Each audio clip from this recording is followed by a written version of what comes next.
Hello, everyone, and welcome to today's Volunteer West Virginia Wednesday. We're so happy you all are here. We're going to get started in just about 1 minute, but in the meantime, we have a chat box question for you all. So we would love to know, what organization are you with and what is your favorite Valentine's Day treat? So take a second. It can be a candy or a flower, or if you don't like Valentine's Day, you could say, I don't even like it. This is a fun space. So go ahead, take a moment to introduce yourself so we know who's in the room, and then we'll get started in just about 1 minute.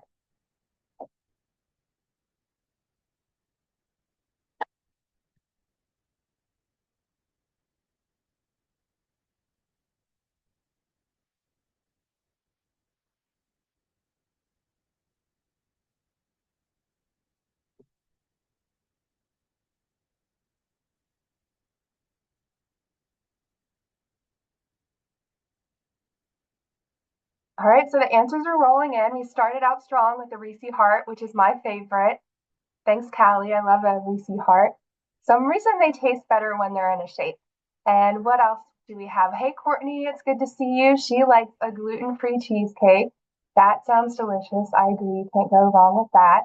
And then we have some classic chocolate-covered strawberries in there, which I always forget about them, but that's a Valentine's Day staple. Let's see what else is in here. Some more votes for Reese's. Rebecca from the Jefferson County Parks and Recreation Commission loves all chocolate, and I agree. And so far, we've had no one that said they didn't like Valentine's Day, so I'm pretty happy about that. And then let's wrap it up with one more. I saw someone likes a T-bone steak, which is a good Valentine's Day treat too. So if you still haven't introduced yourself, go ahead and introduce yourself while I get started, and feel free to share your favorite Valentine's Day treat. And if you haven't shopped for a loved one, maybe you'll get a good idea. I don't know. So welcome to today's Volunteer West Virginia Wednesday. My name is Dana Bryant. I'm the outreach officer here at Volunteer West Virginia. I love what I do. I've been here for over 10 years, and we're a small state agency based out of Charleston. So most people are surprised to hear that. They think we're a nonprofit, but we're a state agency, and our primary goals are to oversee the AmeriCorps programs in the state and to promote volunteerism. I'm also joined by Blake.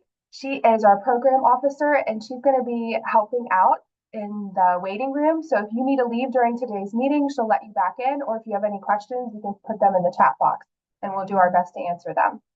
Just to let you all know, this presentation is being recorded, so we will send out a recording after the training today.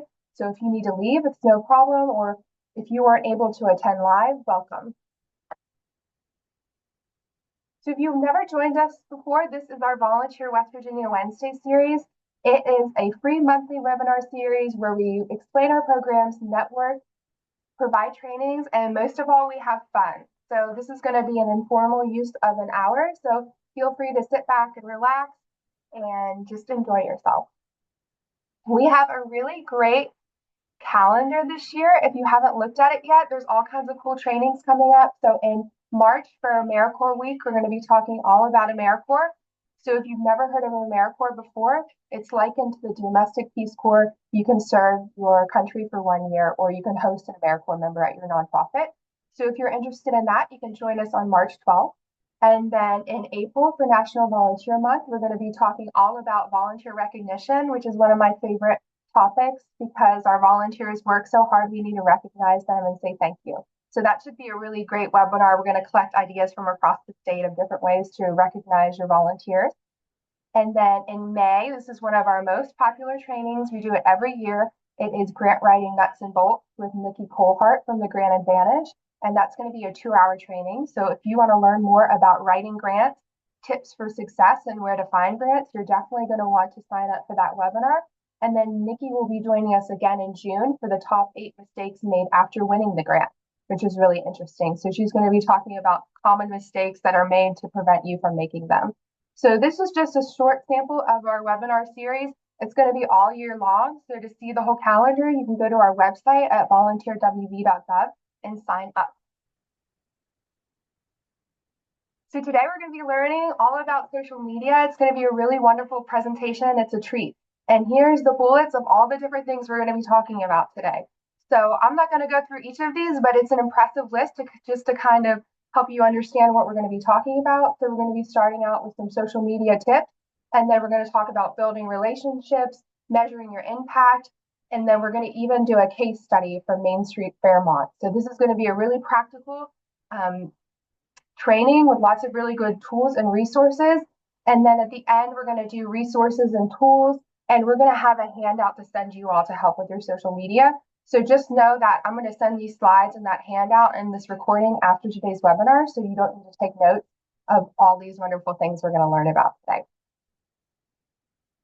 So to introduce today's trainer, we're really lucky to have Katie Willard. She is from the Social Bee Marketing Agency based out of Fairmont, West Virginia. And Katie is a born and bred West Virginian, so she grew up here.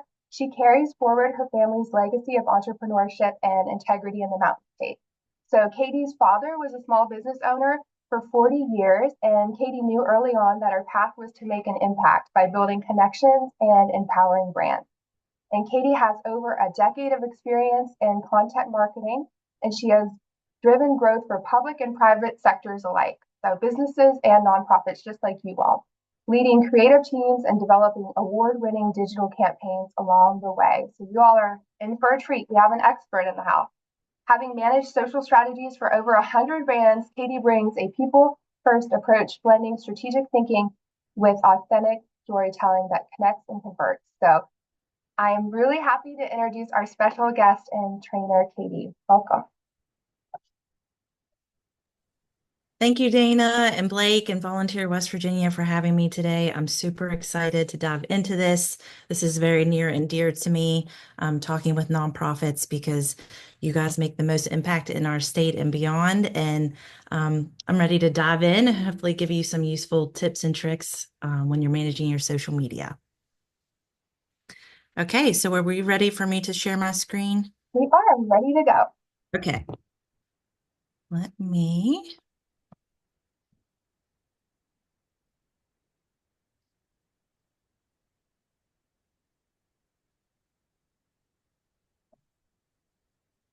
Okay. You're all set. It looks great, Katie.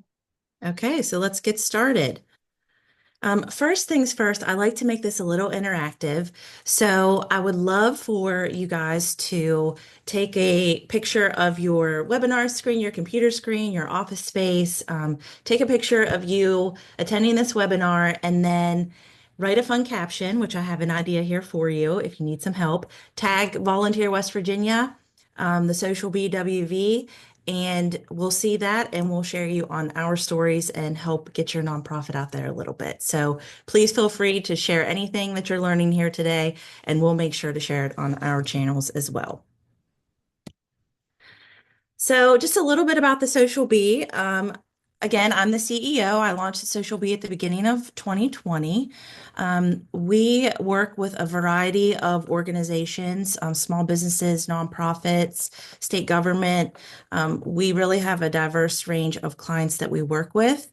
The main thing that we focus on, though, is telling the stories of those organizations. So we take an authentic driven approach. We really get down to your mission and vision and what you're trying to amplify to the masses, and we focus on that. And we really take an organic approach on promoting your organization. So we are very collaborative with the people that we work with. We really dig deep to understand what it is that you are driving people to do, whether it's you need more volunteers, you need donations, you are trying to get your mission out there, engage stakeholders. We work with you very closely to make sure that we are achieving those goals for you.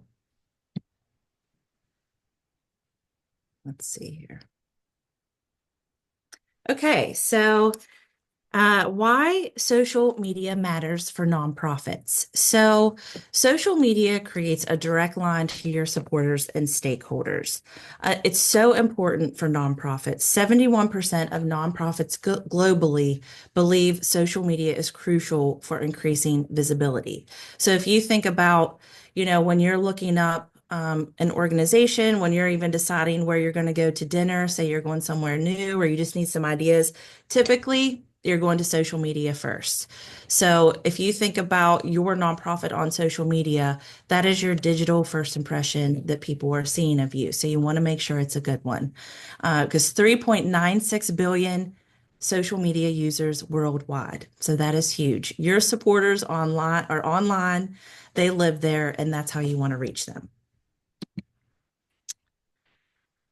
So, where do we start with social media? Social media can seem very daunting and overwhelming. It can seem very massive. So, we always like to say we want to start with your goals. So, what are some common nonprofit goals? Raising awareness, volunteer recruitment, fundraising, sharing impactful stories. You really want to decide what is it that you want to focus on. Don't pick more than two or three that you're starting out with, because when you are crafting your social media strategy, you want to align the social media goals with your organizational mission. So I'm sure there's a lot of you that, each year you're talking about what are our goals for the year? What are we really going to focus on this year for your organization as a whole? You also want to make sure you're tying in your social media goals with those action items and strategies as well. This is not wanting to scroll like I wanted to. So the next question we get is how to choose the right platform. This is probably one of the most common questions we receive. Which platform should you be on? There's a wide range of social media platforms that you can choose these days. TikTok, of course, is one that's a little bit, we're not sure what's happening with, but right now it's still here, and it's still very impactful, and there are a lot of users on TikTok. Facebook, though, is typically the one that we tell everyone to start with. It's still the powerhouse social media platform. It's a broad reach. It's ideal for event promotion. It's ideal for volunteer recruitment. A lot of your supporters live on Facebook. Next is Instagram. It's great for storytelling through visuals. It's also great for the short form video like the Reels, which you can also share to Facebook. What's wonderful is Facebook and Instagram are connected. So you can really get a lot more for the time and energy you put into crafting your social media content, starting with Facebook and Instagram, because you can share to both. Twitter, now known as X, is really good for the real-time updates, the advocacy, the activism. If you think about how Twitter operates, it's very fast-paced, so it's very, it's real-time updates. So if we used to use Twitter a lot for events where we have live auctions and things like that, because you can share quick updates on Twitter, and it's just like a live feed that people are following. LinkedIn is perfect for networking and corporate partnerships. So if you don't have a professional LinkedIn profile, I highly encourage all of you to start one. It's free. It's wonderful to network with other professionals in your industry and also outside of your industry. And it's also a great place to promote your events. And then again, TikTok, it's a little murky right now, but it is great for storytelling through video. I'm sure there's plenty of you out there who love to get on TikTok and scroll. It's a great way to capture attention through those videos. So then this is the big part, crafting your story. So when crafting your story, it's at the heart of social media success. It's your biggest asset. It's what connects people to your cause. So we like to tell people use compelling visuals. So photos and videos drive higher engagement than just a status with a caption or a link. That's really, you want to think about stopping the scroll. So think about when you're going through your feed and scrolling, what are you stopping on? You also need to take that thought process into crafting your story and the visuals that help you tell your story. Share real stories for impact. So, here's how your donation helped a family recover after a disaster. Say it was a flood or anything like that. Sharing that your organization was able to make this direct impact with the donations, that help fund whatever it is you may be promoting. That is so impactful because people can see the results of what they're giving to. And then create compelling calls to action. So, you want to make sure it's a strong call to action, and you want to make sure that you're letting people know exactly what it is that you are looking for. So it's very good to, think of it, you don't want to be too broad or too vague. You really want to let people know, okay, we have this emergency that we are trying to assist families with. We have this event that we're raising funds for education or school-age children or a program that we are trying to promote. We need your donations. So donate now, volunteer with us. Let people know exactly what it is that you are looking for from them. Okay, so this, I want to give you a little bit of an idea of what we did. I need to move this on my screen. What we did for Main Street Fairmont. So several years ago, Main Street Fairmont was one of our first clients, and they are a downtown revitalization organization. So they were struggling during COVID, like all of us were, like many nonprofits were, um, struggling on how to come back from COVID, get people back in the downtown businesses, start the events up again. They obviously went through a period where, we weren't doing anything. So we really focused on what are those events we're going to do? What is the story? What is the mission? We really drilled down on their goals and then developed a strategy from that.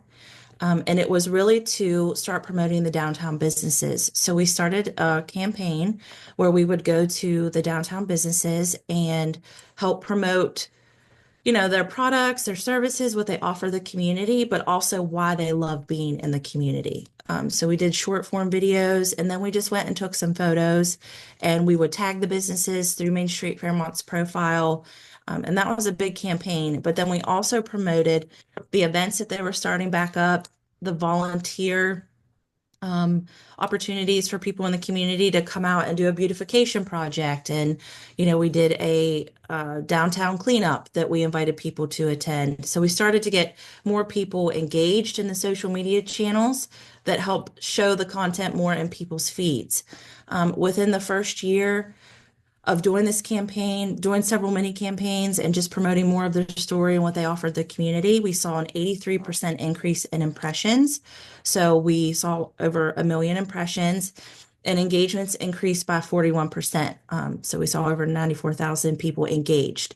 That means they're liking, commenting, sharing.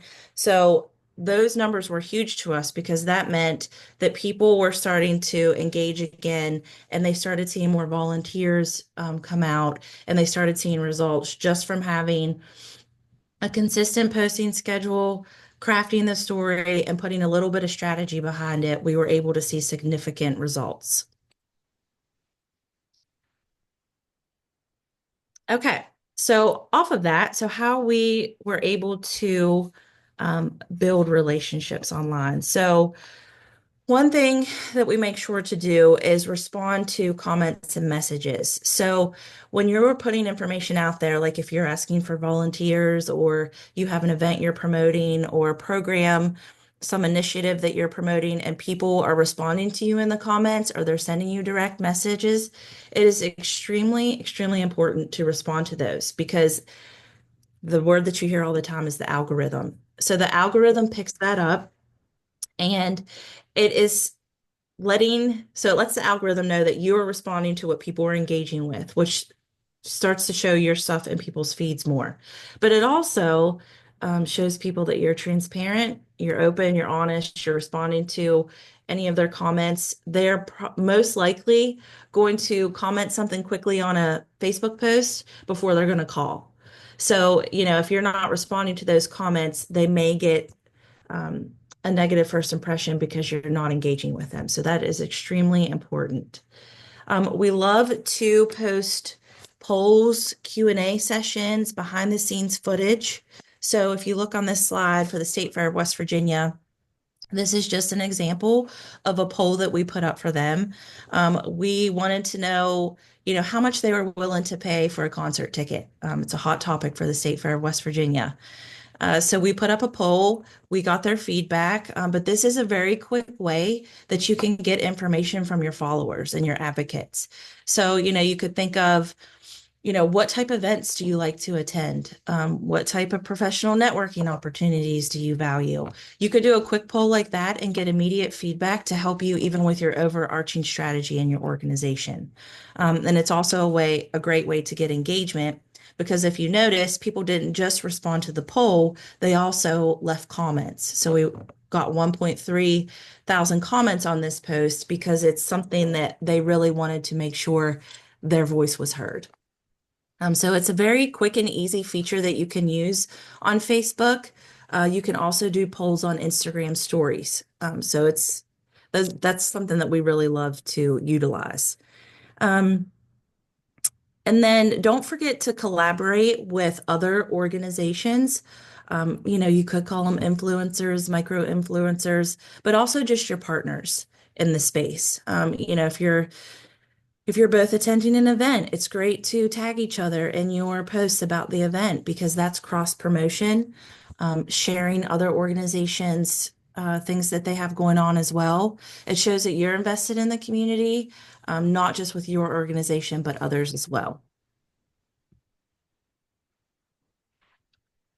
Okay. So the next step after you've crafted your strategy, you're putting your content out there, you are responding to people, the next thing to do is measure your social media impact. So you really want to focus on key metrics. So how do you know if your social media efforts are working?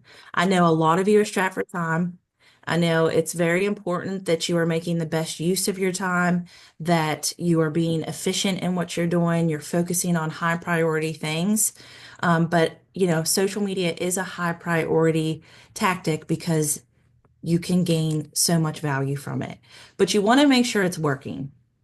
So with Facebook, with Instagram, TikTok, LinkedIn, when you have a professional account set up, there are free insights that you can utilize to help your strategy moving forward. So you will go into what's called the dashboard. I'm sure a lot of you have seen that on your Facebook page and even, gone into it and started looking at the numbers. This will let you know how many fans you have, how many people are engaged, how you're doing month over month, year over year, the impressions you're receiving. It will let you know what cities your followers are in. It will let you know what time of day they're most active. It will also let you know, are you, all sorts of demographics that you can look at.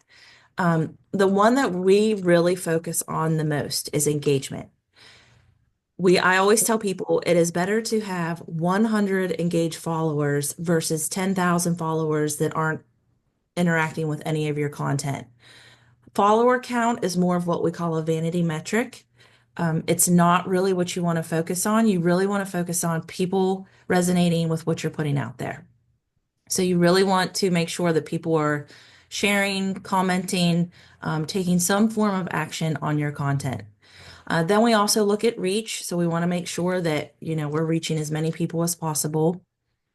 Conversions, that is, so say you put a volunteer opportunity on your page, then you can track how many volunteers have signed up.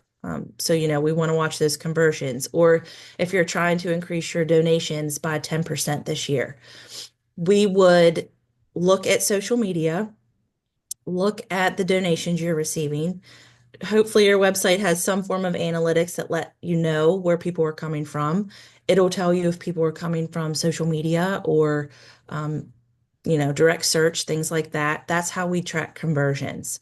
And then, of course, traffic. So we just want to see that more people are coming to the page, not necessarily gaining a ton more followers, but just making sure that we're seeing an increase so we know that people are being reached and they like the content and they want to continue seeing more of the content. So once you are looking at these numbers, monthly is what we suggest, then you want to adjust your strategy based on your performance. So, if you're putting content out there and you're seeing your numbers dip and no one's really engaging and it doesn't seem to be working, then you want to be able to adjust quickly to try something new. Social media is all about trial and error. You may put stuff out there that just doesn't work well. So you have to go back to the drawing board, come up with another plan, and then try that content.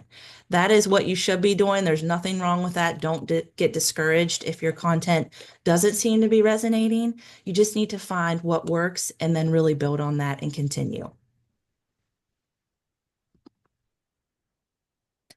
So let's dive into Main Street Fairmont a little bit more. So this is a little bit deeper dive into how social media um, really is able to drive results. So we worked with Main Street Fairmont, like I talked about earlier, through storytelling and targeted campaigns.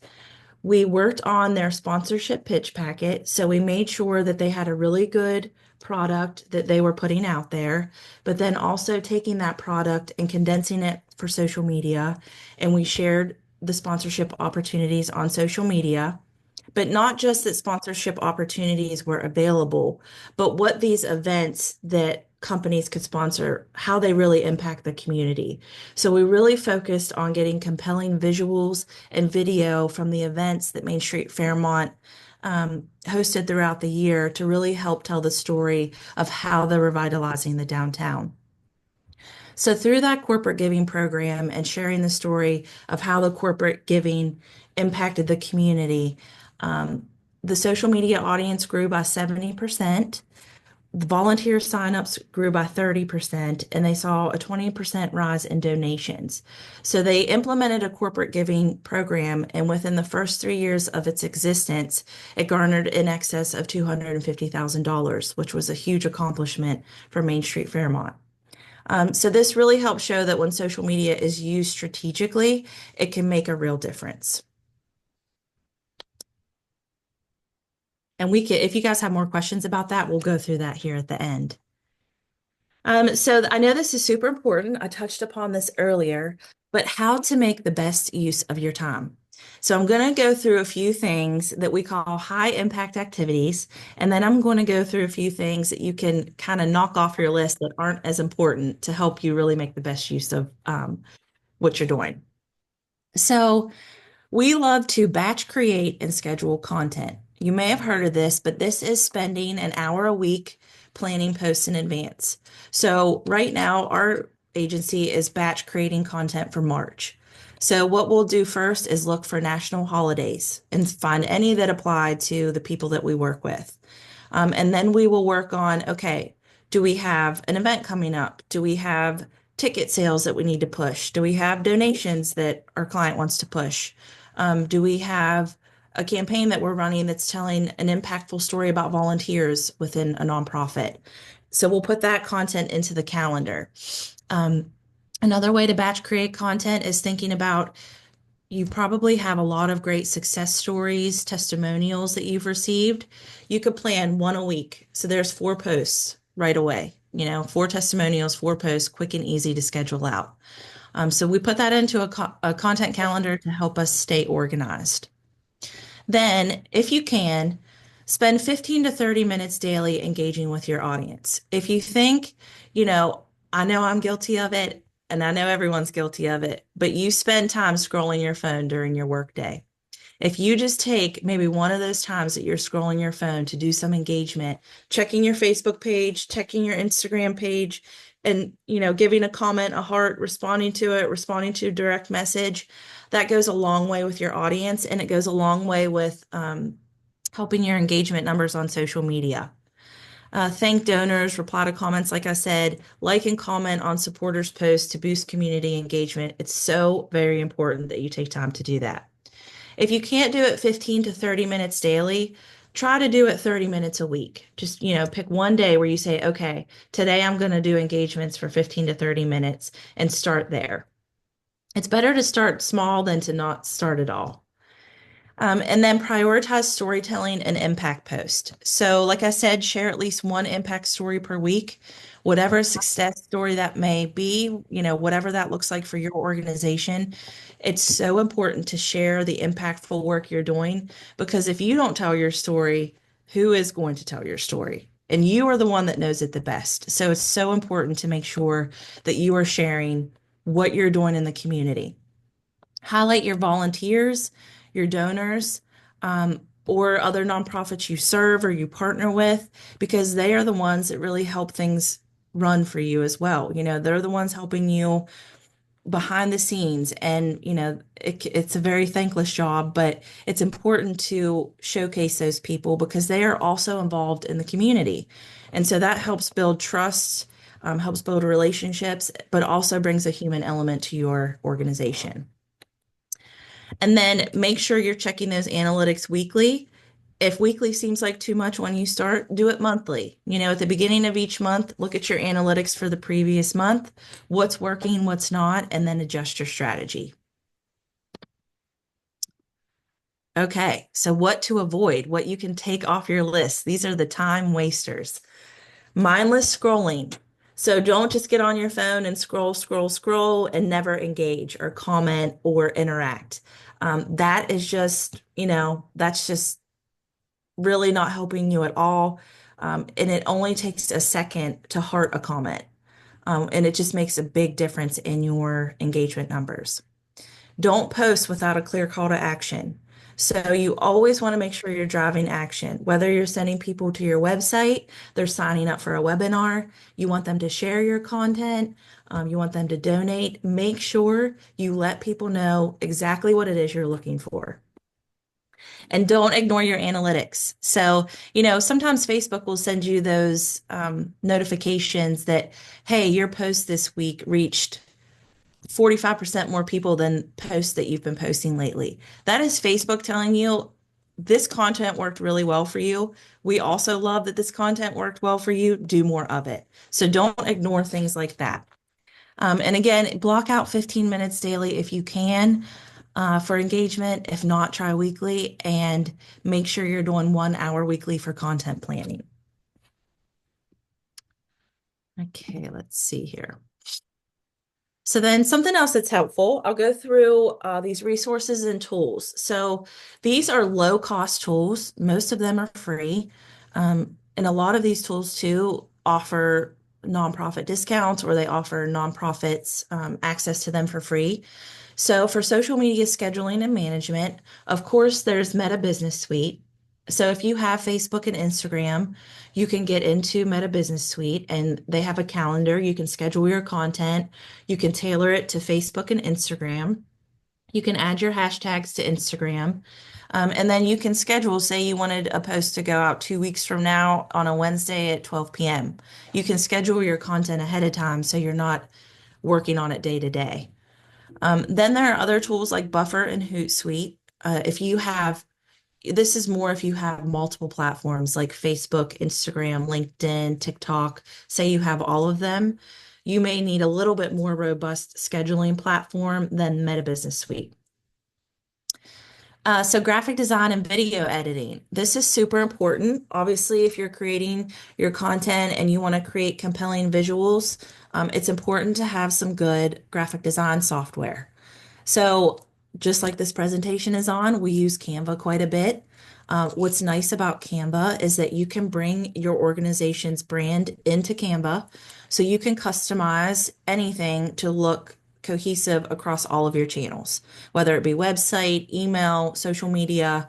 It's fantastic. There are all kinds of templates that you can customize. It is really an exceptional tool that is very user-friendly. You can also create content outside of Canva and pull into Canva for easy editable access too. So there's so much you can do with that tool. Adobe Express is similar to Canva.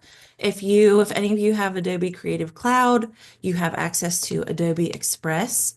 It's quick professional design and branding tools. It's a little bit more, I don't know if robust is the correct word, but it has a little bit more than Canva, but it's very similar to Canva. And then we create a ton of reels at our agency. I feel like we're probably creating 5 reels a day at this point. We use CapCut. Now, CapCut, it's a little bit murky with TikTok because I believe it's the same owner. I think CapCut still operates and works right now, but it's kind of up in the air. So we've been looking at some other options. InShot is also great for editing short form videos, but if you just Google um, software for editing reels, editing short form videos, there are so many options that come up. And sometimes you just really have to play around with what is most user friendly for you. They all have a lot of the same great features.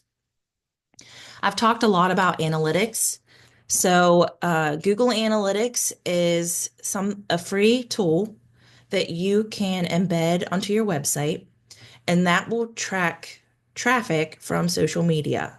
It also tracks traffic from direct search. If you have any other platform set up, it will track where all of your traffic's coming from. But this is especially important when you're running, like I said, those campaigns, when you are say you have a donation page that you're pushing on social media, having Google Analytics set up will really help you know if people are responding to what you're putting on social media and taking action and going to your website. And then Meta Insights, like I talked about earlier, that is where you can measure engagement, impressions, look at the demographics of your audience. That is for Facebook and Instagram. And then if you're just looking for maybe some training and learning resources, there are tons of social media trainings out there that will really help you dive into things like analytics, crafting your story, crafting the narrative. Nonprofit Tech for Good is great for social media trends and case studies. Social Media Examiner is great for tips for growing and engaging your audiences. And then, of course, Volunteer West Virginia is a great resource for nonprofits in West Virginia. So remember to bookmark some of these resources and set aside time monthly to learn and refine some of these tools and adjust your strategy as needed.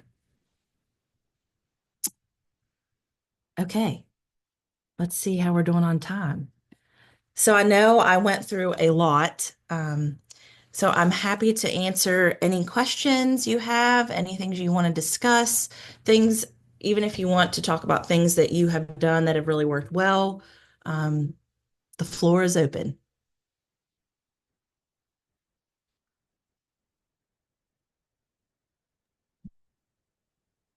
You all are free to unmute yourself, or if you prefer to put your question in the chat box, I'll read it for Katie to answer. Hi, Katie. This is Ashley with the West Virginia Coalition on Homelessness.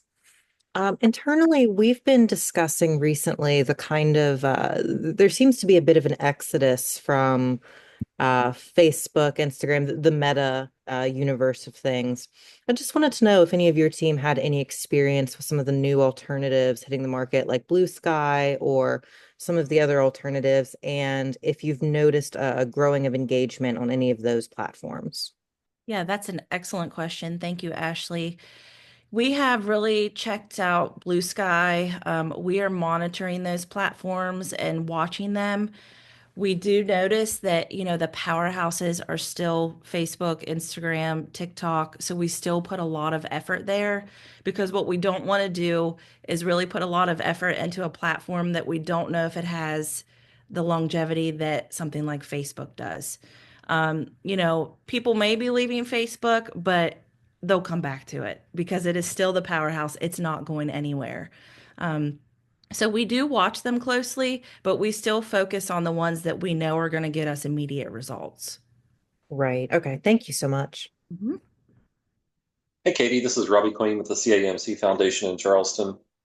Hi, Robbie. How much stock would you put in using the paid features, especially of boosting and sponsored ads? We use Facebook a lot for stewardship of our gifts from donors, but also around event season, starting, probably about March, running through October. We use it to publicize our 4 events that we have. Yes, so we love to run ad campaigns on Facebook. We don't really put as much money into boosting posts because it just doesn't give you as much as running a specific campaign through Ads Manager does. So there is a difference between Ads Manager and boosting a post. Boosting a post is when you have a post on your feed and maybe you put $25 behind it to get more views on it and get more people to see it. An ad through Ads Manager lets you target your audience who you want to see it way better than boosting the post. So you can put county, the area that you want to reach, you can put their interests, like if they're, interested in whatever it may be, you can really target the behaviors. And your money goes a lot, you get a lot more bang for your buck if you're using Ads Manager. It also gives you more detailed analytics on your performance. So, if you are going to run an ad campaign, say it's for, a certain donation uh, event, I would look at putting at least $250 behind it. Like you need to put a little bit more money into it to get the results. Putting $50, $100, I don't really know that you're going to see enough that it's going to be worth anything. But if you have some money in your budget, I would definitely recommend running ads through Ads Manager on the back end. Thank you for that dollar figure because that was going to be my next question. What would be a reasonable investment in that? Yeah, I typically tell people to start out at 250, give it a run for a month, see what the results look like. If you're not seeing much, you probably need to put some more money in, but sometimes you'll see some decent results from that amount. Okay, thank you. Thank you. All right, Katie, I wanted to read two questions. We have a few questions in the chat box. This one's really Okay. juicy. It's from Michelle. They ask, how do you respond if there are negative comments on socials? That's one of my favorite questions. So, our first piece of advice is don't react right away. Take a minute, don't panic, especially if it seems like a crisis. Like, we have seen a full range of crisis situations, negative comments. Some accounts just have more negative comments than others. We definitely see that sometimes. But don't react right away. Take a minute. Make sure you're talking to other people in your organization. It's really great before we dive into the nitty-gritty of the negative comments to have a crisis communications plan.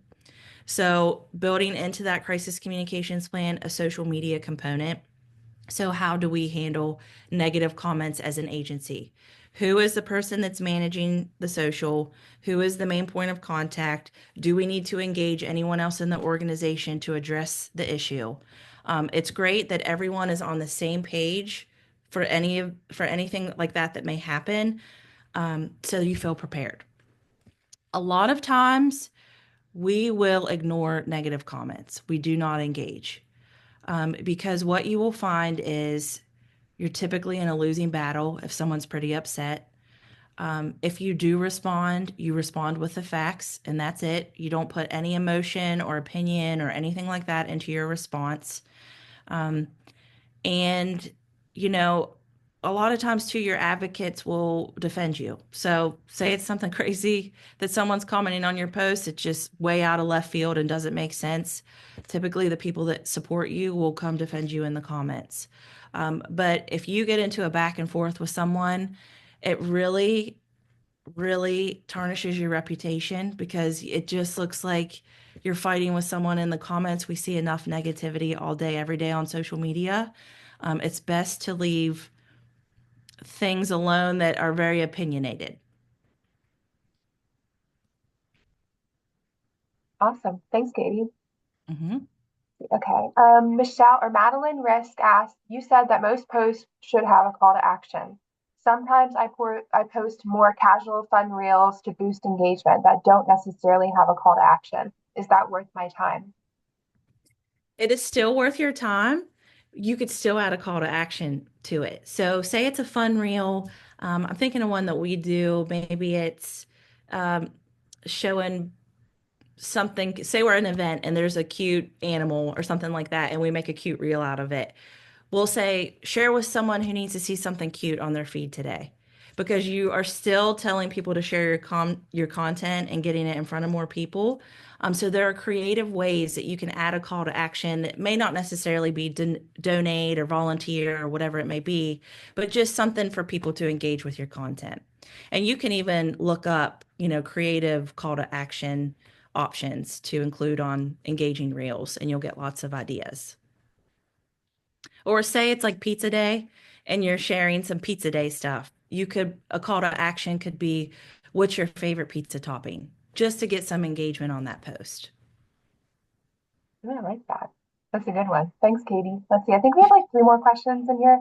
Okay. So Lori asked, we offer scholarships for high school seniors and college students, and we are reaching their parents on Facebook. We would like to reach the students on Instagram. Any tips to build an audience on Instagram? That's an excellent question. And this is something that we've actually done quite a bit. So we have a lot of organizations, whether it's a credit union or the fair or any other kind of client that offers scholarships. One thing that we have done is we have gone to some of the scholarship winners and we have done reels with them.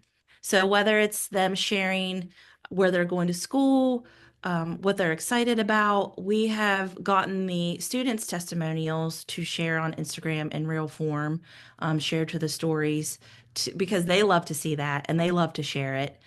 So that's really helped build Instagram when it comes to the scholarship information. And then, still share it on Facebook. I think that's super important. But I think a great way to do that is really just to get the impact of what the scholarship is providing these students through the students themselves.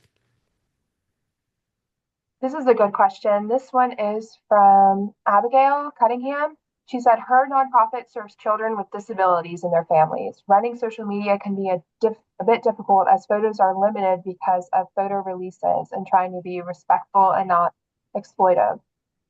So this is good for anyone that has a nonprofit with children. What is your advice for telling impact stories and sharing our work on social media?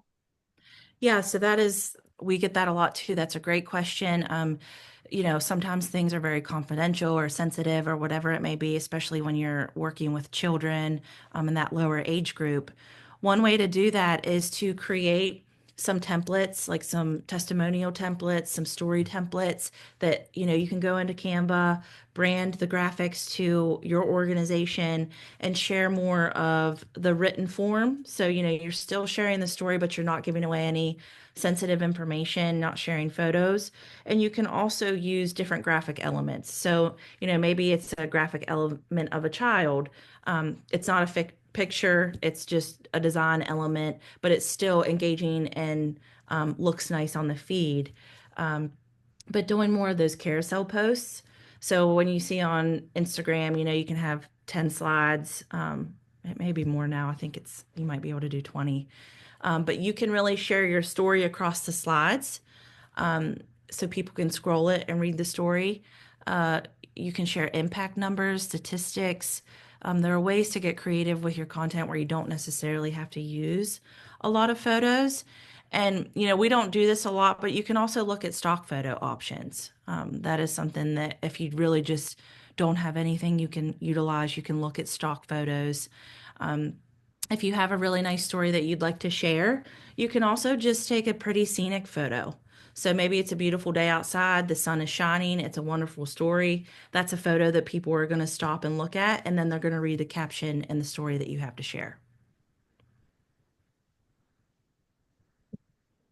I think we have one more question in the chat, Katie, and then we'll open it up if anyone wants to unmute themselves for the last few minutes. We have a question from Candace. She is from the West Virginia Mine War Museum. And she says, I'm unsure about how to go targeting our audience because it's labor-related content, but also local events that we are doing at the museum. So do you have any advice for her? Candace, do you mean targeting your audience through ads or just the organic content? Just the organic content. Yeah, so I think, it's really what you could do first is go into your analytics, go into your dashboard, see who is, excuse me, see who is actually following you. Um, look at those insights first. So then you can know, okay, what type of content do I need to create? What's resonating with who's currently following me, but then looking at those numbers or looking at those analytics, if you're not reaching the demographic that you are trying to reach, knowing that you need to switch up your content to reach a different demographic. One way to think about it is, what are some of the pain points of the demographic you're trying to reach? What are some of their interests, goals? What can you relate from your organization to what they are doing on social media? Um, so one thing that you could do is build what's called an audience persona profile. So you think, okay, who is the perfect person I'm trying to reach? What does their profile look like? And then building that out and then doing some research on, okay, this is who I'm trying to reach from our organization. Where do they live online? What do they do? What are they interacting with? There's a lot of research out there based on different industries and different audience personas that will help you really build the strategy that you need to follow to reach the right people. Thank you. I think we have one or two more questions in the chat, but I just wanted to open the floor if anyone wanted to unmute yourself. And because I said I would before I saw those. So anyone have a question they'd like to ask in person? I do. Hi, Katie. I just have a quick question about oversaturation of posts. I manage our social media for a nonprofit that houses a ton of different programs. And so one of my main concerns is always just making too many posts in a week and having people, kind of get frustrated with it and unfollowing. So I was just wondering if there's like a magic number of posts per week that you kind of shoot for optimal engagement without agitating people. Sure. Yeah, that's a great question. So Facebook, we typically say 3 to 5. Instagram as well. You know, it's really good to look at your insights. I know I keep saying this, but it gives you so much good data. So say you're posting 3 times a week and you're not seeing people engage, they're not interacting. I would try posting 5 times a week because maybe the algorithm just isn't picking up your content enough. So again, it's a lot of trial and error, figuring out what works best for your audience because every organization has a different audience. So really looking at those insights and using that data to drive your strategy. Um, Instagram is a little more because it's so visual. I would say 5 times a week if you can, but Facebook, you can get away with posting a little less. And again, you can overpost. So if you've posted 15 times on Facebook in a week and you've noticed your numbers have really dropped, then you can use that data to say, look, it's not working with us posting this much. We need to really dial it back. It's better to post 3 very good posts that are really aligned with your mission and what you're doing than 15 posts that you're just kind of getting out there to get out there.